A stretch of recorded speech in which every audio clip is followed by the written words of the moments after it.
दावतुल अर्ज दीमक के कीड़े नहीं, जो असा खा गए तो सुलेमा जो उसके सहारे खड़े थे वो गिरने लगे।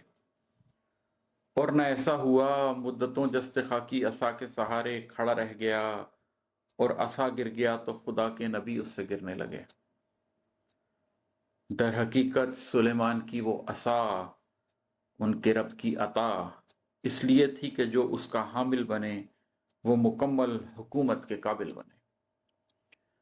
दर हकीकत सुलेमान की वो असा उनके रब की अता इसलिए थी कि जो उसका हामिल बने वो मुकम्मल हुकूमत के काबिल बने। उसको जिन्नो बशर तायरो जानवर हामिले खैर व शर पर क़यादत मिले। वो असा जब तलक उनके हाथों में था, सरकशी पे तुले दो सिफत सारे जिन उनकी कुवत में थे, उनकी ताकत में थे। उस असा के शिकंजे में जकड़े हुए जिन जमानों मकां से कटे, जिंदगी के सभी ज़ाब्तों से हटे, टोलियों में बटे, सिर्फ उसके असर में शबो दिन की काविश में मसरूफ थे, अपने मगलूब होने से मंसूब थे।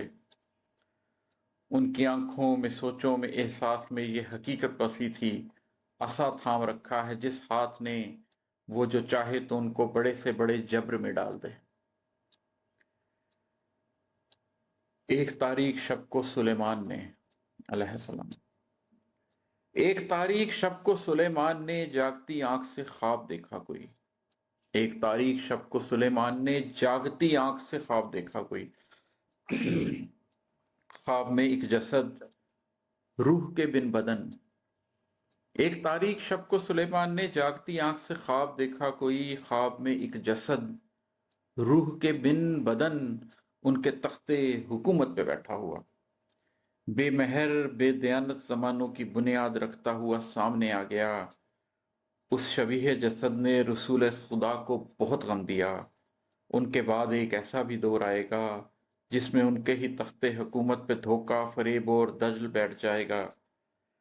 इस सोच से उनकी रातों की नींदें खत्म हो गईं।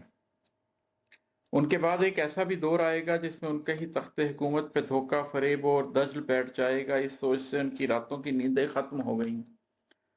अपने हैकल से मंसूब कल की उम्मीदें भी कम हो गईं। वो समझने लगे उनके बाद इस हुकूमत की ख्वाहिश ज़माने को किस रुख पे ले जाएगी। वो समझने लगे उनके बाद इस हुकूमत की ख्वाहिश ज़माने को किस रुख पे ले जाएगी। सोचने ये लगे उनके बाद इस हुकूमत का हामिल कोई भी नहीं बन सके।